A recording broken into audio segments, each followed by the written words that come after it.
Hi, everybody. I'm back again. And yeah, it's always a little trick with those things. Okay. Me attempting to multicast, it's its own specialness. Okay. So, what I'm going to do now is for those of you just tuning in, my name is Beth, and I am currently reading my dad's manuscript. Um, this one is The Guardian of the Sword. It is the 1982 version of Guardian of the Sword. There was already a 1977 version that has been published, and so here we are. I got curious because I found this one, pardon me, which is an alternate manuscript. So you got to read it to find out what it's like. And so I'm going through it, and you all get to come along with me.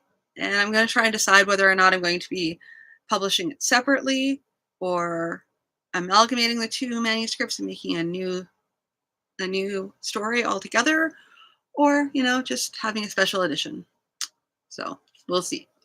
Tonight is chapter 18. So if you haven't been listening, I highly recommend you go back to the very beginning and start there in order to get an idea of the story, because this is a story and we are right in the peak. So please do yourself a favor, go back, listen, and then come back and listen to me again. All right, so without further ado, we are on chapter 18 of Guardian of the Sword, and here we go. Rorik and Connell were not the only men in Asbalon to rise against the Hygerians, nor were they the only ones to have some measure of success. One who enjoyed more success than most others was Fedrin Doubleaxe, to whom was latter given the Seven Hill barony. He used much the same tactics as Connell and Rorik, and the news that came over the mountains encouraged him and drew more men to join him. He was not related to the old nobility of the land, though there were some rumors in that regard.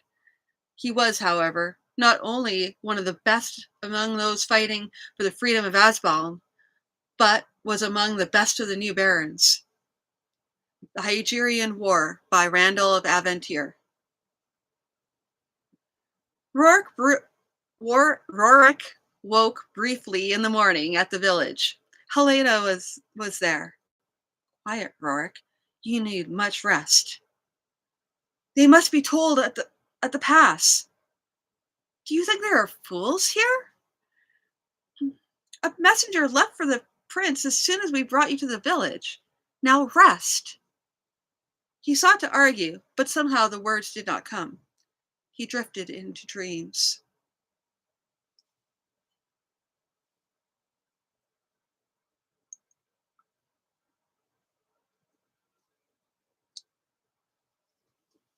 When he woke, he guessed it to be late afternoon by the shadows on the wall.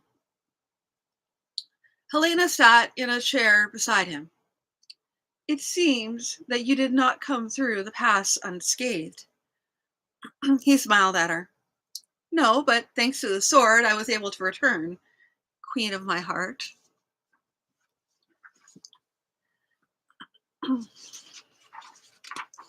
And now for that, I am grateful. It was a long week, and I had waited there at the pass for you.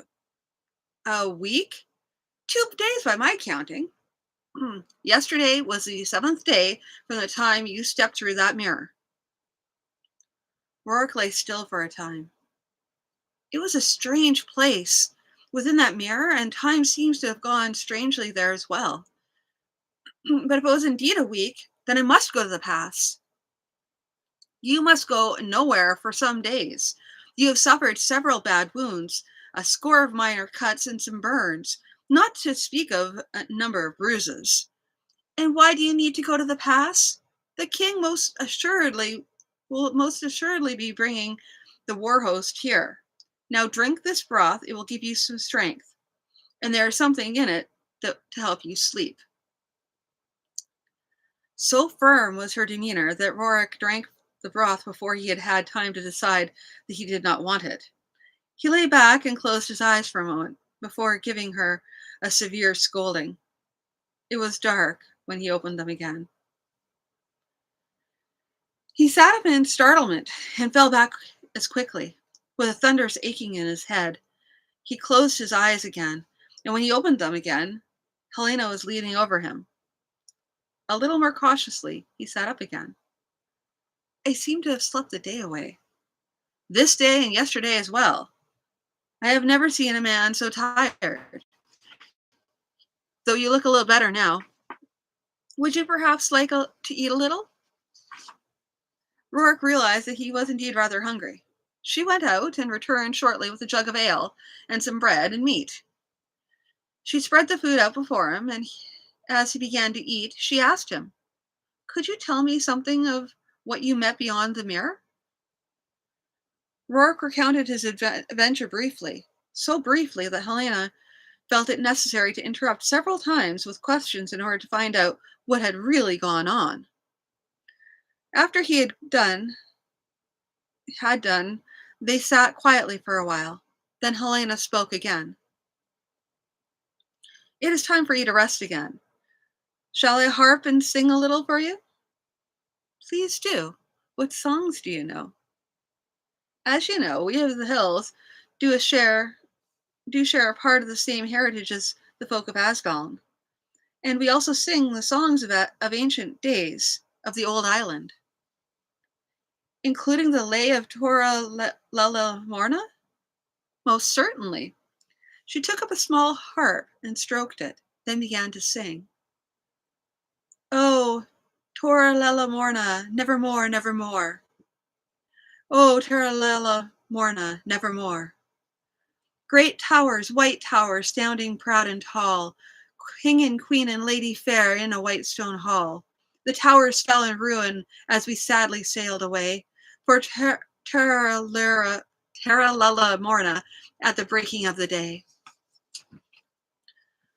O Tora Lella Morna, nevermore, nevermore, or Tora Lella Morna, nevermore.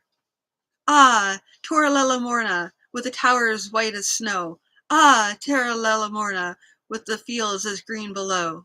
There is a sorrow in our hearts, for we never more will stay in Terra Lella Morna at the breaking of the day.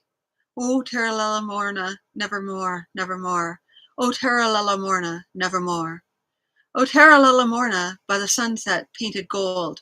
O Tora Lella Morna, fair city built of old. Now our hearts are sadly breaking, for we never more shall sight fair Terra Lella Morna, shining tall in the twilight. O Tora Lella Morna, nevermore, nevermore. O Tora Lella Morna, nevermore. Fair city, white city, that sheltered all our lives. Great city, doomed city, sorrow cuts life like knives. Though we live till the world's end, no city shines so bright as Tora Lella Morna, proud and gold in the twilight. O Tora Lella Morna, nevermore, nevermore. O Tora Lella Morna, nevermore.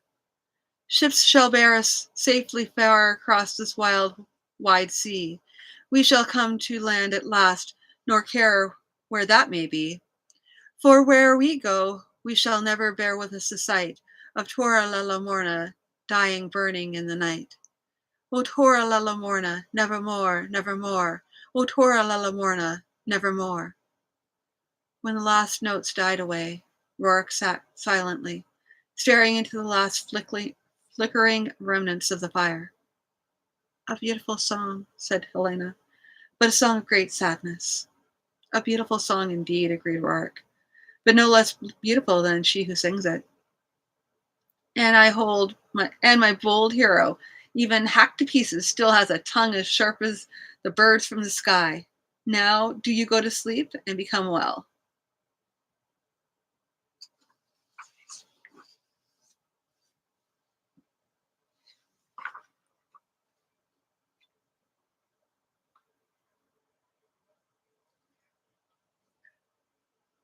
Yeah, so just pretend that she was actually singing that.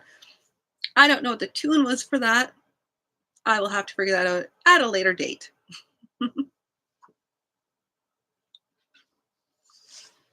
2 weeks from the clearing of the pass, the war host was once more in the hills.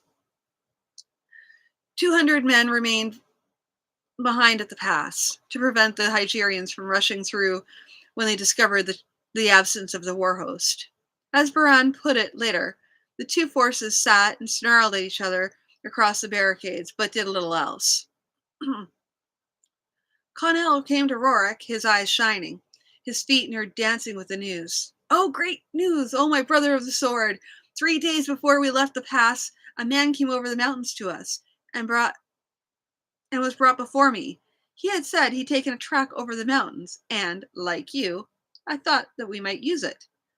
But he saw what was in my face, and he shook his head and said, "Nah, my lord, he was but an old track of the beasts.